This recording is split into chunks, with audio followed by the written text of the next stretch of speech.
টকাও নোলোৱাকৈ চেনি দালি নিমখ আৰু মিঠাতেল আপোনালোকৰ হাতত তুলি দিয়া ভাল হ'বনে বেয়া হ'ব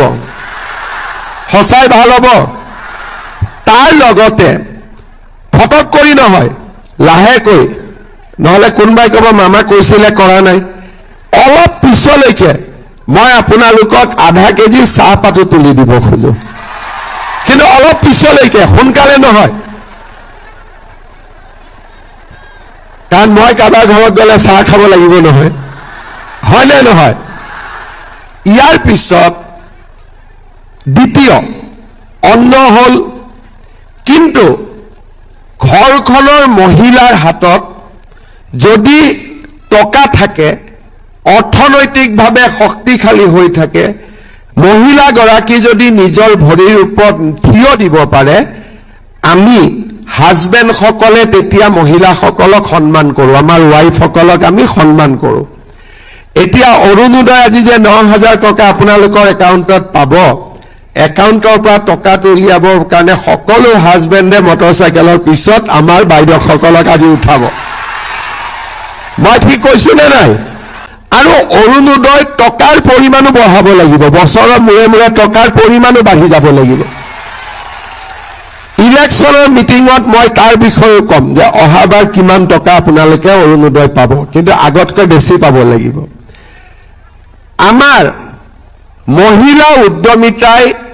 এইবাৰ মই যেতিয়া আশীৰ্বাদ যাত্ৰাত গলো বহুত মহিলাই মোক নিজৰ দোকানখন দেখুৱাইছে যে মামা আপোনাৰ 10,000 দি খুলিছো এতিয়া আমি সেই 10,000 টকাক অহাবাৰ আমি 25,000 টকালৈকে লৈ যাম অন্ন হল বস্ত্ৰ হল কাৰণ টকা হাতত থাকিলে মানে আমাৰ বস্ত্ৰ হল এতিয়া আমাক লাগে আৰু এটা আমাৰ অভাৱ আছে বাসস্থান এতিয়া আমি আপোনালোকক প্ৰধানমন্ত্ৰী ডাঙৰীয়াই ভাৰতত নতুনকৈ 5 কোটি আৰু প্ৰধানমন্ত্ৰী আৱাস যোজনাৰ ঘৰ দিব মই এবাৰ প্ৰধানমন্ত্ৰী ডাঙৰীয়াক কম যে আমাৰ অসমৰ যিসকল আয়ে এতিয়াও ঘৰ পোৱা নাই এইবাৰ দি লেঠাটো মাৰি দিয়ক যাতে আমি ঘৰো পাব পাৰো কিন্তু ঘৰ পালো খোৱা বস্তু পালো অৰুণোদয় পালো দেউতাক মাকৰ আটাইতকৈ সম্পদ হৈছে ল'ৰা ছোৱালী যদি সব পালো কিন্তু ল'ৰা ছোৱালীয়ে যদি জীৱনত নিজৰ ভৰিৰ ওপৰত থিয় দিব নোৱাৰে কোনো মাক বাপেকে মনত আনন্দত থাকিব নোৱাৰে সেই কাৰণে আমাৰ আন এটা লক্ষ্য হৈছে ল'ৰা ছোৱালীৰ শিক্ষাৰ ওপৰত বিনিয়োগ কৰা আমি নিযুত মইনা আঁচনি আনিলো বিনামূলীয়া এডমিশন আনিলো আৰু বহুত মায়ে মোক ক'লে যে বাবা ছোৱালীটোক নিযুত মইনা দিছ ল'ৰাটোকো চাই দে এতিয়া আমি বাবু আঁচনিও আনিছো যাতে ল'ৰাবিলাককো আমি পঢ়াত সুবিধা কৰি দিব পাৰো আমি পঢ়ালেতো নহব পঢ়িতো চাকৰিও পাব লাগিব এইবাৰ আমি 1 লাখ ল'ৰা ছোৱালীক চৰকাৰী চাকৰি দিলো আৰু যাওঁতে 1,60,000 হৈ গল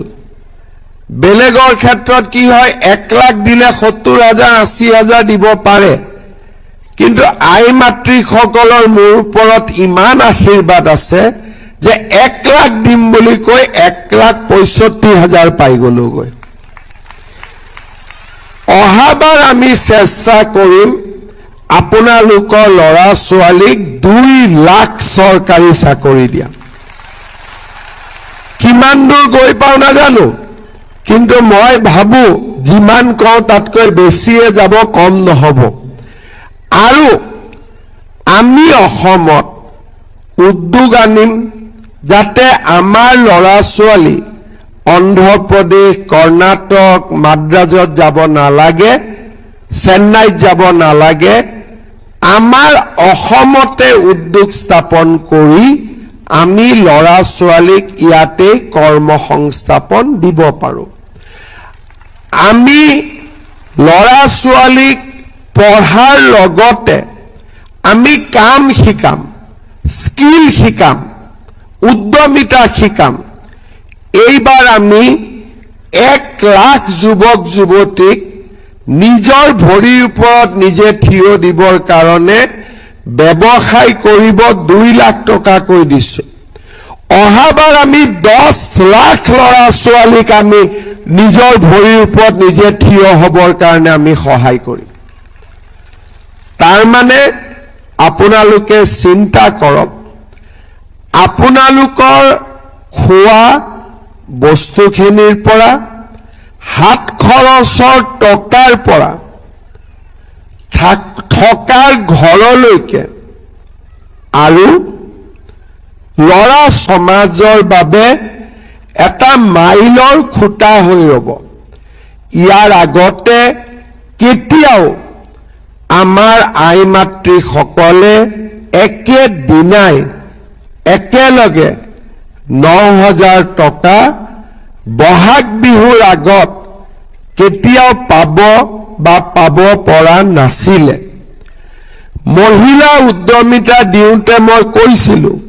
যে এই 10,000 টকা আপোনালোকে ব্যৱসায়ত খৰচ কৰিব, ভাল কামত খৰচ কৰিব।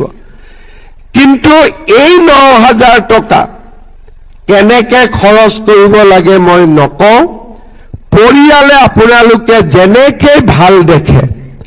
আপোনালোকে এই 9,000 টকা আপোনালোকে খৰচ কৰিব আৰু আমাৰ